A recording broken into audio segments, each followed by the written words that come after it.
뉴스룸을 시작하겠습니다. 더불어민주당이 내란 특별재판부 설치에 대해서 중앙지법 형사합의부에 두는 안을 밝혔습니다.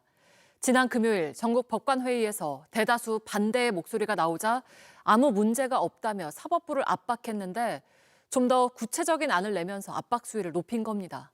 사건의 중대함을 생각하면 법원이 먼저 나섰어야 한다고도 했습니다. 먼저 최규진 기자입니다. 민주당 한정혜 정책위 의장은 내란 특별재판부에 대해 서울중앙법원 형사합의부에 전담부를 두자고 밝혔습니다. 별도 법원이 아니라 법원 내에 별도 전담부를 설치하면 문제가 없다고 한 겁니다. 별도 법원을 설치하는 것도 아니고 서울중앙법원 형사합의부에 내란 전담부를 설치하자고 하는 것인데 이게 사실 무슨 문제인지는 잘 모르겠습니다. 사건의 중차대함을 감안한다면 법원이 먼저 주창하고 나섰어야 하는 거 아닌가. 법원 내 지식재산권을 맡는 전담재판부가 있듯이 내란 특별재판부를 두면 재판 독립을 침해하지 않는다고도 했습니다. 1심에 이어서 사실심이 이루어질 항소심까지 전담재판부 구성을 고민하는 것이 어찌 보면 이 빠른 시간 내에 내란을 단죄해서 대한민국의 헌법 질서를 바로 세우는 데 있어서 대법원의 역할이라고. 사흘 전 이재명 대통령이 기자회견에서 위헌이 아니라고 못 박은 데 이어 여당 지도부까지 보조를 맞춘 겁니다. 사법부는 입법부가 설정한 구조 속에서 헌법과 양심에 따라서 판단하는 거예요. 위헌 얘기하던데 그게 뭐 위헌이에요? 한 위원장은 또 12.3 내란은 조직적 국가 전복 시도가 드러난 사건이라며 사법부 태도에 입법부로 유감을 나타냈습니다. 그러면서 사법부가 움직이지 않으면 입법으로 추진하겠다며 사법부를 압박했습니다. 국민의힘은 3권 분립을 훼손하는 것이라며 정치보복재판부나 다름없다고 맞섰습니다. 3권 분립의 원칙을 정면으로 거스른 반헌법적 선언이며 선출 권력이 우위라는 발상은 결국 선출 독재로 귀결될 뿐입니다. 장동혁 대표는 내란 전담부를 다른 전담부와 단순 비교하는 건 말이 안 된다며 무모한 발상이라고 비판했습니다. JTBC 최규진입니다. 위헌성을 놓고 파장이 이어지고 있는 내란 특별재판부 설치와 관련해서 이렇게 여당은 사법부가 먼저 나서라고 하고 있지만 사법부는 신중해야 한다는 의견이 대다수입니다. 조희대 대법원장도 사법 독립은 반드시 보장돼야 한다고 강조했습니다. 이희령 기자입니다. 내란 특별재판부 추진을 놓고 사법부에선 우려의 목소리가 이어지고 있습니다. 지난 금요일 7시간 반 동안 진행된 전국 법원장 회의에선 대다수가 우려를 표했습니다. 여당이 추진 중인 내란 특별재판부 설치 법안과 관련해선 신중한 접근이 필요하다는 의견이 대부분이었습니다. 한 고법 부장판사는 제도적으로 불공정한 재판을 만드는 것이라며 배당의 무작위성이라는 기본 원칙마저 해치는 것이라고 지적했습니다. 위헌이 아니란 정부, 여당과는 인식의 차이를 보이는 겁니다. 대법원은 최근 국회에 제출한 의견서에서 국회가 특별재판부 구성에 관여하는 건 그 자체로 사법권 독립을 침해하는 측면이 있다고 밝힌 바 있습니다. 조희대 대법원장도 사법부 독립을 강조했습니다. 사법부가 그 헌신적인 사명을 완수하기 위해서는 무엇보다 재판의 독립이 확고히 보장되어야 합니다. 오늘 민주당이 내란 특별재판부가 아닌 내란 전담재판부란 용어를 사용한 것은 이 같은 사법부의 강한 반발을 고려한 걸로 풀이됩니다. JTBC 이희령입니다. 미국 조지아주에 구금됐던 우리 노동자들은 돌아왔지만 한미 간 관세 협상은 좀처럼 나아가지 않고 있습니다. 김정관 산업부 장관이 러트닉 미국 상무장관을 만났지만 별다른 성과를 거두지 못한 걸로 전해졌습니다. 박소영 기자입니다. 김정관 산업통상자원부 장관이 사흘 만에 귀국했습니다. 하워드 러트닉 미 상무장관을 2차례 만났지만 입장 차이는 좁히지 못한 것으로 파악됩니다. 계속 양자 간에 계속 협의가 진행 중이고 있어서 한번 보시죠. 국익과 우리 기업들한테 부담이 최소화될 수 있도록 계속 협의해 나가겠습니다.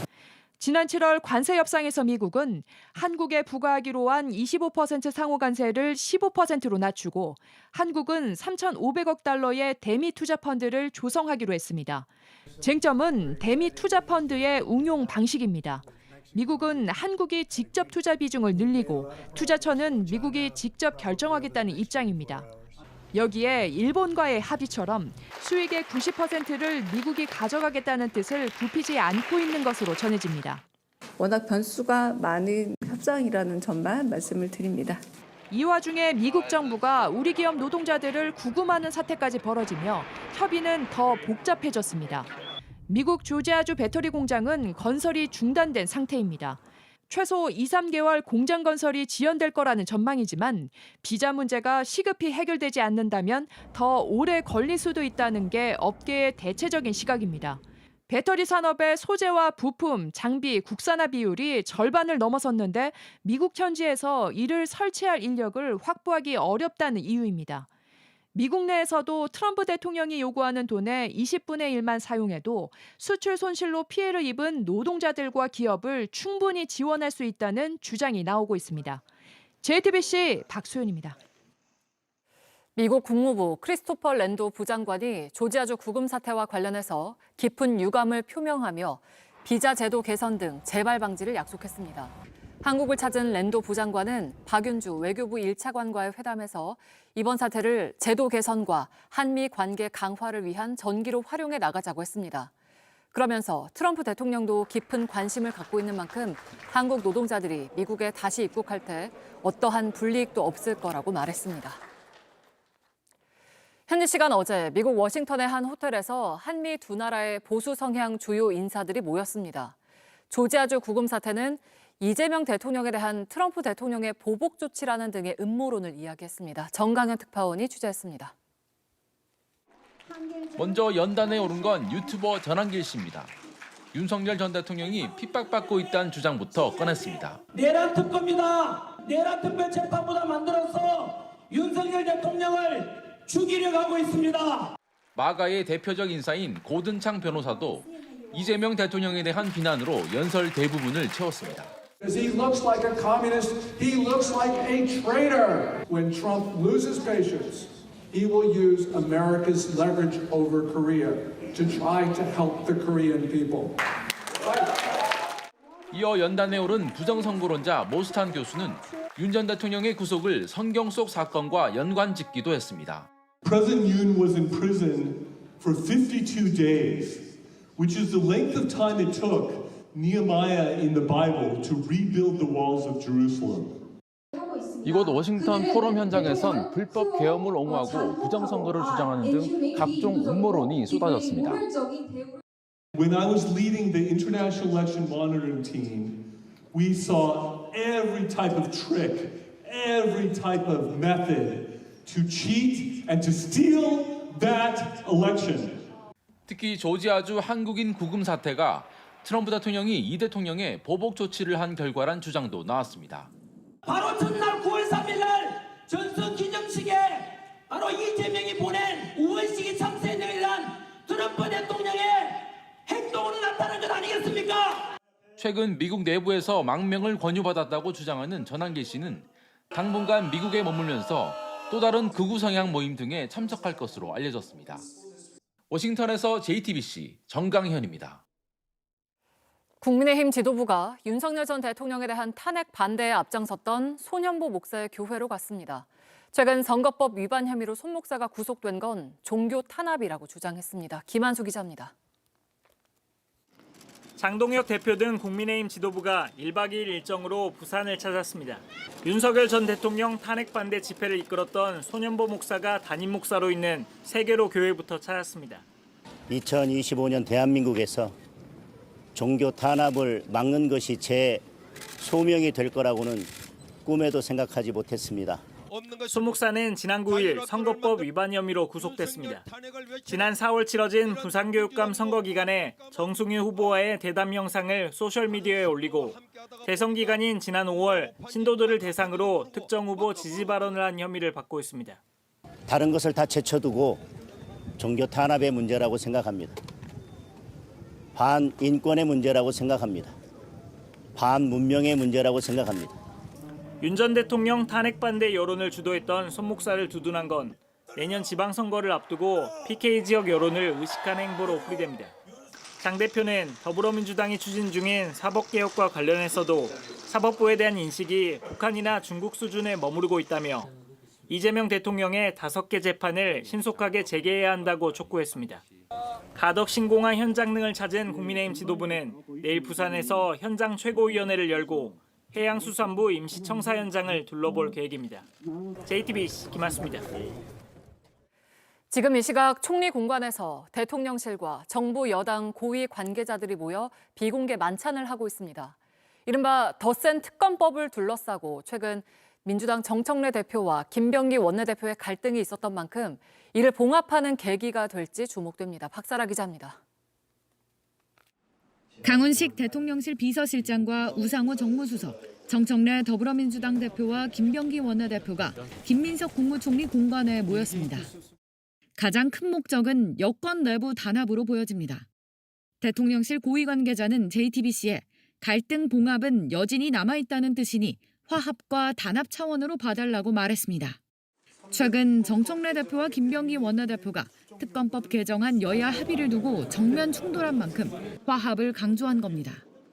전날 김병기 원내대표가 심기 일전에서 내란 종식과 이재명 정부의 성공을 위해 분골쇄신하겠다고 사과의 글을 올렸지만 불씨는 남은 상황. 정 대표는 만찬을 앞두고 소셜미디어에 최종 책임은 당대표에 있다. 당정대는 원팀, 원보이스로 간다고 적으며 갈등을 수습하겠다는 의지를 보였습니다. 내일부터 나흘간 열리는 이재명 정부 첫 정기국회를 앞두고 내부 단합을 강조하고 전열을 가다듬기 위한 걸로 풀이됩니다.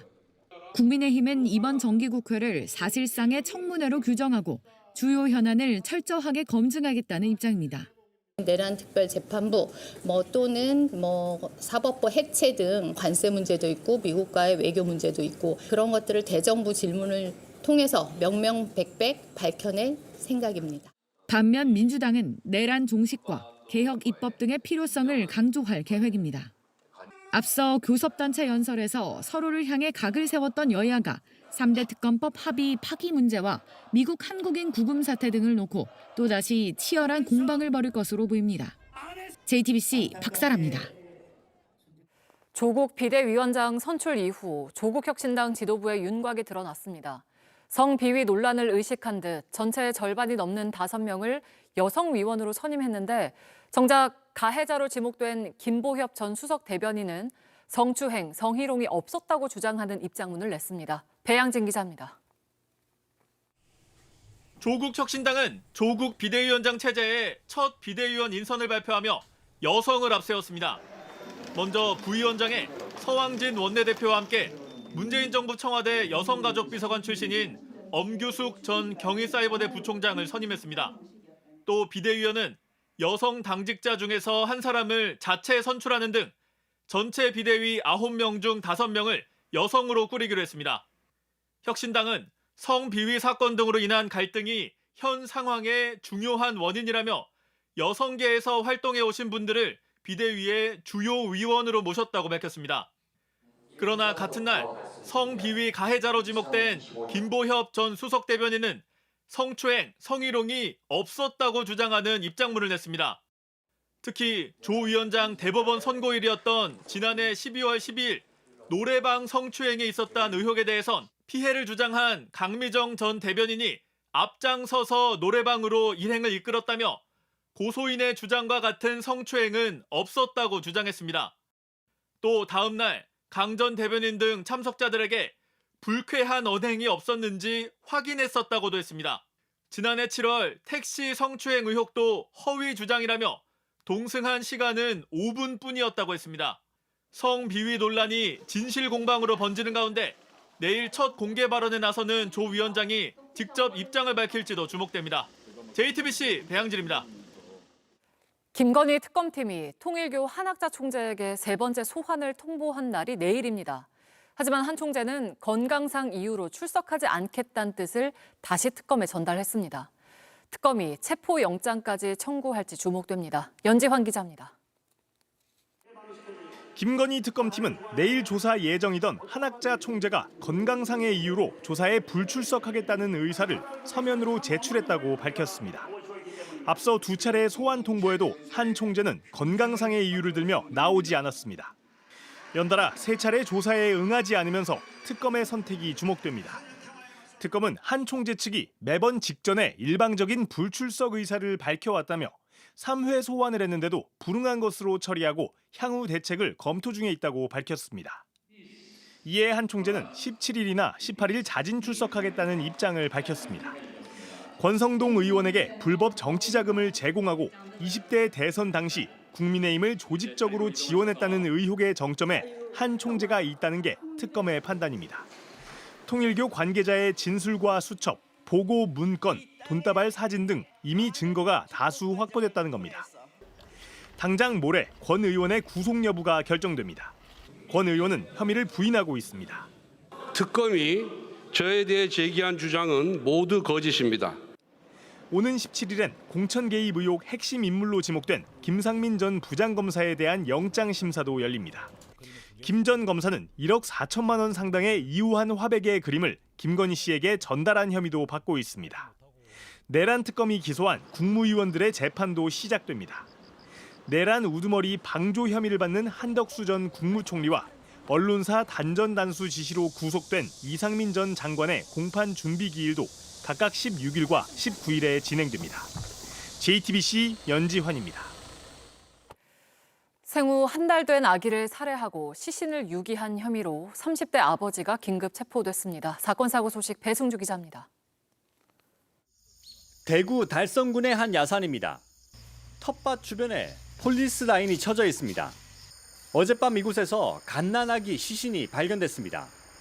경찰은 숨진 아기의 아버지인 30대 A씨를 아동학대, 치사 등 혐의로 긴급 체포했습니다.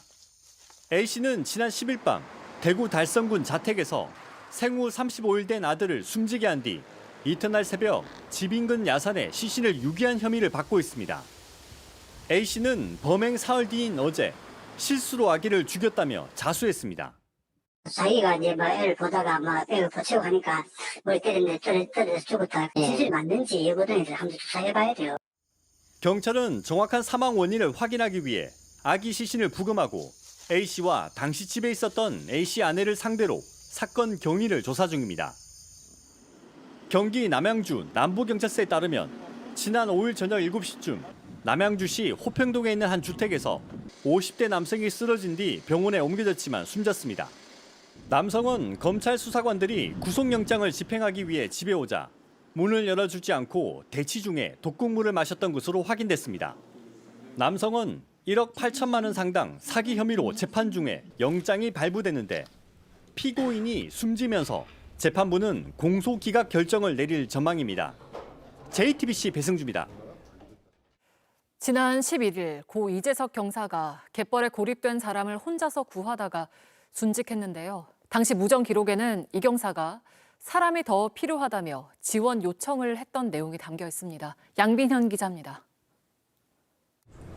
지난 11일 갯벌에 고립된 70대 외국인 남성을 구하고 순직한 고 이재석 경사. 유족이 해경에게 전달받은 당시 무전 기록을 살펴봤습니다. 새벽 2시 7분 갯벌에 사람이 앉아있다는 내용의 신고가 접수되자 이 경사 홀로 현장으로 출동합니다. 2시 17분 이 경사는 요구조자 구조가 필요한 사람이 꽃섬에 있다며 이동해서 이탈시키겠다고 보고합니다. 함께 당직을 서던 파출소 팀장 수신 완료라 답합니다. 그리고 이 경사 홀로 갯벌에 들어갑니다. 25분 뒤 밀물대에 맞춰 물이 빠르게 차오르기 시작했습니다. 이 경사가 입수해야 할 것 같다. 사람이 조금 필요할 것 같긴 하다고 말하자 팀장은 다른 팀원을 깨워서 함께 대응하는 게 어떻냐고 묻습니다. 물이 발목까지 차올랐고 팀장은 발목 정도밖에 안 되냐고 묻더니 조심해서 가라고 말합니다. 2시 54분 요구조자를 만난 이 경사가 요구조자 발이 다쳐 구명조끼를 벗어들이고 이탈하겠다며 물이 허리 정도까지 차올랐다고 설명합니다. 팀장은 신속하게 이탈하라고 지시합니다. 그리고 무전은 끊겼습니다. 이 경사 상황이 해경 상황실에 처음 보고된 건 3시 30분, 출동 1시간 23분 뒤입니다. 이 경사와의 무전이 끊기고도 한참 뒤 상급기관 보고가 이뤄졌습니다.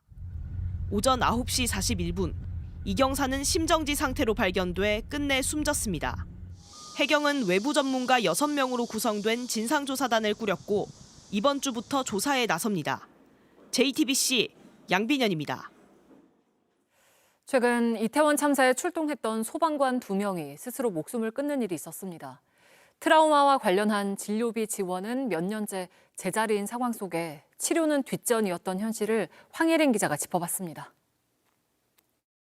전쟁터 같은 그런 수준인데 그만큼 환자가 많이 나온 거죠. 27년차 구조대원에게도 2022년 10월 이태원 참사 현장은 끔찍했습니다.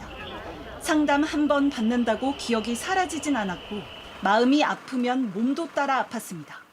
어떻게 우연히 또 이태원을 지나가게 됐거든요. 저는 괜찮은 줄 알았는데 이태원 지나가는데 거기를 못 지나가겠더라고요.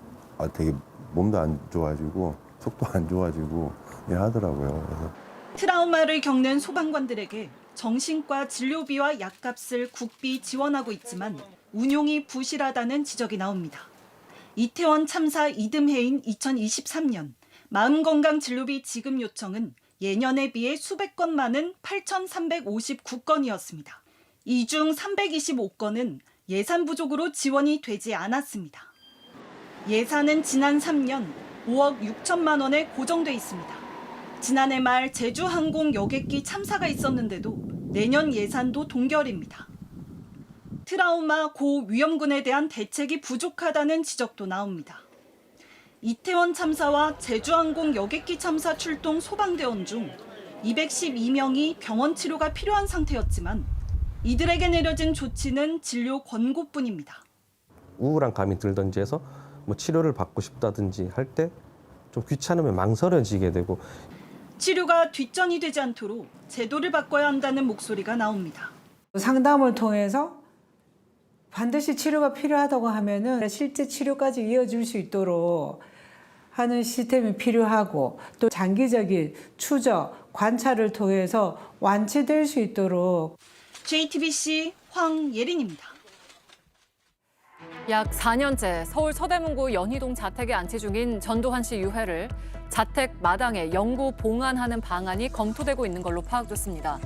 전 씨 측 관계자는 JTBC에 얼마 전부터 그런 방안을 검토하고 있는 걸로 안다고 전했습니다. 대통령을 지냈지만 내란죄 등으로 실형을 선고받은 전 씨는 국립묘지에 안치될 수 없습니다. 한때 전 씨의 유언에 따라 경기도 파주시 휴전선 인근에 안장하는 방안도 추진됐지만 지역의 반발로 무산됐습니다. 영국 런던에서 현지 시간 13일 시민 11만 명이 모인 가운데 대규모 반이민 집회가 열렸습니다. 현지 언론에 따르면 영국 보수운동가 토미 로빈슨이 왕국 통합이란 슬로건을 내걸고 주도한 집회에는 난민 보트 중단, 본국 송환 등 불법 이민자를 거부하는 구호가 나왔습니다. 일부 참석자들은 총격으로 숨진 미국 보수활동가 찰리 커크를 애도했고 일론 머스크 테슬라 CEO도 화상 연결을 통해 군중 연설을 했습니다. 경찰 1,600여 명이 배치된 가운데 일부 시위대와 경찰의 충돌이 벌어지기도 했으며 집회 참가자 9명이 체포됐습니다. 33년차 배우 차인표 씨가 신진 작가에게 주는 문학상을 받았습니다. 첫 소설을 쓴 지 16년 만입니다. 강나현 기자입니다. 감사합니다. 제가 웬만하면 안 떠는데 오늘 적어왔어요. 네, 한 번도 수상 소감을 적어서 한 적이 없는데 1994년 신인배우상을 받던 그날보다 더 떨리는 순간이 30년 만에 찾아왔습니다. 배우 차인표 씨가 자신의 세 번째 장편 소설 인어사냥으로 올해 황순원 문학상 신진상 주인공이 됐습니다. 영생을 위해 인어 기름을 차지하려는 인간의 욕망을 담은 소설입니다. 16년 전 제가 첫 소설을 발표한 이후 보잘것없는 책장 속에 있던 제 소설을 읽어주신 독자 여러분들께 정말 감사드립니다. 신인 시절 곧바로 이어진 톱스타의 삶. 배우로 가장 바삐 살던 그 시절부터 소설가의 꿈도 조용히 자라났고 10년을 준비해 2009년 위안부 이야기를 다룬 생애 첫 소설 잘 가요 언덕을 냈습니다. 작가가 연예인이라는 점만 부각되고 내용은 제대로 주목받지 못해 결국 절판되기도 했는데 지난해 영국 옥스퍼드 대학에서 수업 교재로 채택되는 등 다시 빛을 보고 있습니다. 16년 동안 그저 부지런히 쓰고 또 쓴 결과입니다. 잘 풀리지 않을 때는 이 뒤통수에서 목소리가 계속 들려요. 네가 해서 뭐해? 너 잘 쓰지도 못하는데 포기해. 하지 마. 그걸 이겨낼 수 있는 어떤 방법은 단 한 사람의 관객을, 독자를 떠올리는 거예요. 20년째 매일 쓰는 일기 속에 단 한 번도 등장한 적 없던 이 사건이 여전히 믿기지 않지만 조용한 자신감이 생겼습니다. 항상 전업 소설가분들에게 좀 죄송하다는 생각이 있었어요. 저를 소개할 때면 배우 겸 한번 쉬고 작은 소리로 소설가입니다. 이렇게 소설도 씁니다. 이렇게 소개를 했었는데 앞으로는 어디 가든지 자신 있게 저는 소설가 차인표입니다. 라고도 이야기할 수 있게 돼서. 이번 수상작은 튀르키예에서도 번역된 가운데 작가는 다음 달 이스탄불 대학 특강도 나서 이 책을 번역 교재로 삼아 공부한 대학원생들을 만납니다. JTBC 강나현입니다.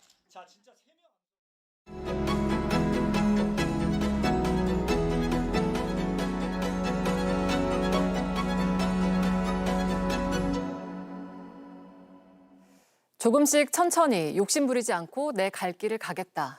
다양한 배역과 탄탄한 연기력으로 매 작품 새로운 얼굴을 기대하게 하는 배우 박정민 씨를 뉴스룸에 모셨습니다. 반갑습니다. 네, 안녕하세요. 어서 오세요. 반갑습니다. 네. 네. 올해는 작품 활동보다는 이제 출판사 대표 일을 하시느라 바쁘셨죠? 예. 뭐가 더 재밌어요? 배우 일 하시는 거랑? 배우 일이 재밌죠. 배우 일이 조금 더 사람도 많이 만나고 그렇기 때문에 재밌는 건 배우 일이 더 재밌습니다. 네.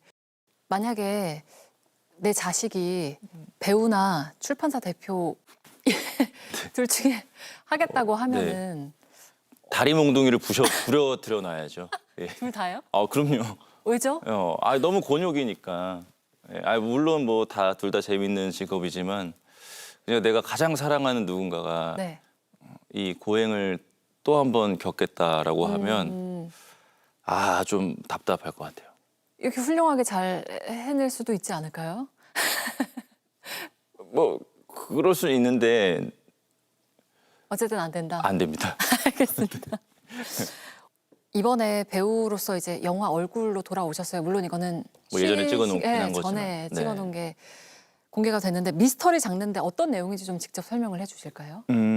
이제 눈이 보이지 않는 전각 장인, 도장을 파는 이제 아버지가 계시고 그의 아들이 어머니가 없이 한 40년을 지냈어요. 네. 근데 40년 만에 어떤 경찰서에서 이제 어머니가 백골의 사체로 발견이 됐다고 연락이 오고 대체 어떻게 된 일인가 조금씩 깊이 이제 알게 되는 과정을 그린 영화죠. 네.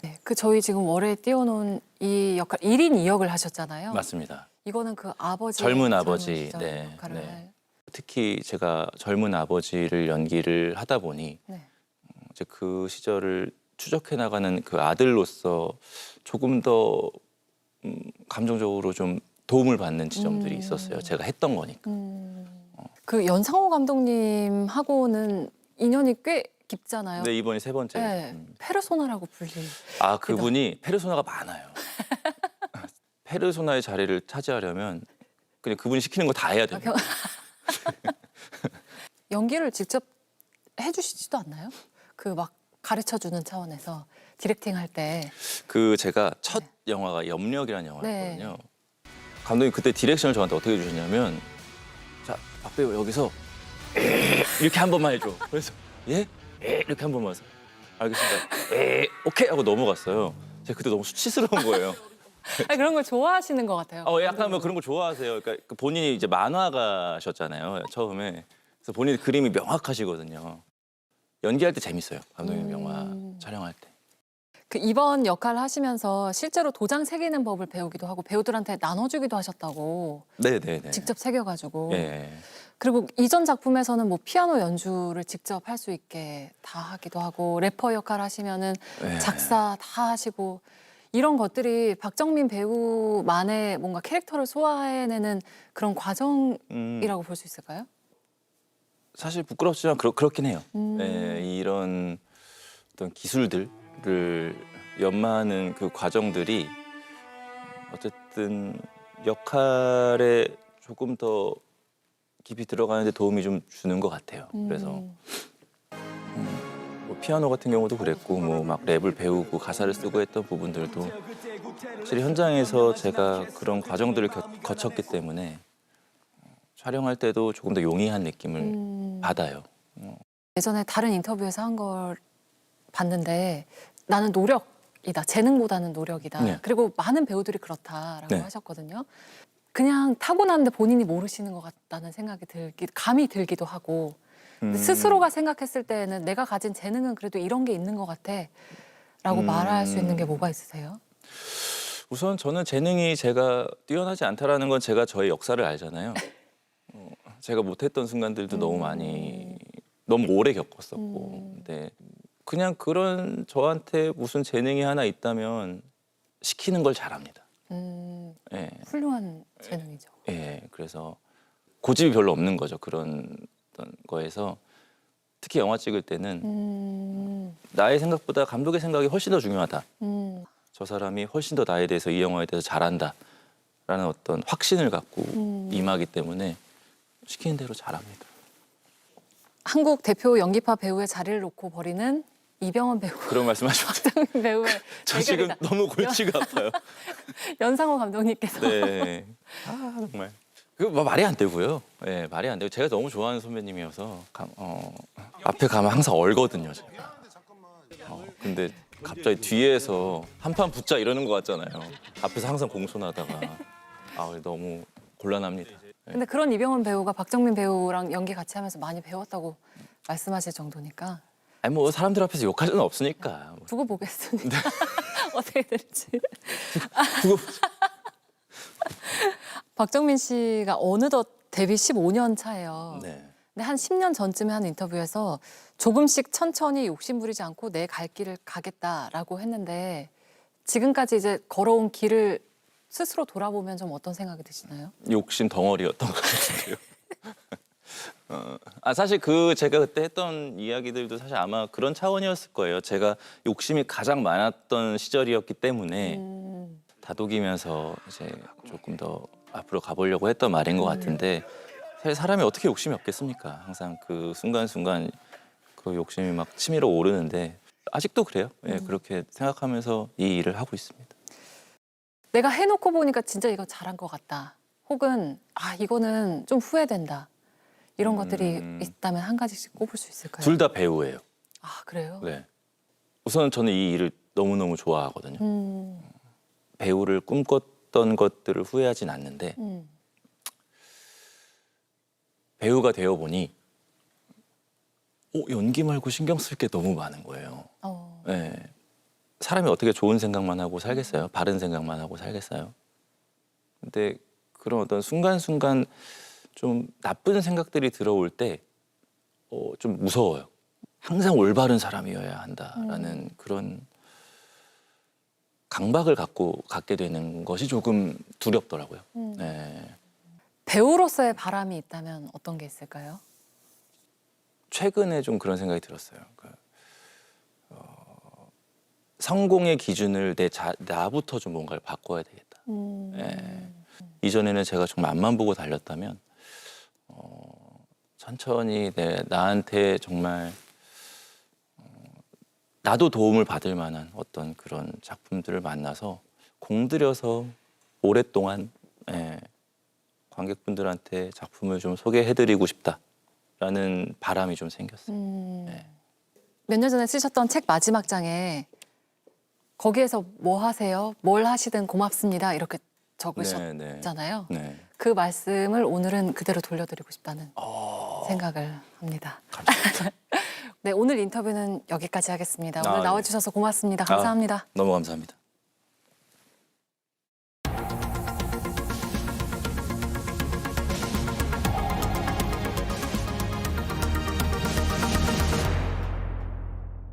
네, 내일 낮 기온이 평년보다 올라서 덥겠습니다. 전남과 경남, 제주도에는 비가 오는 곳이 있겠습니다.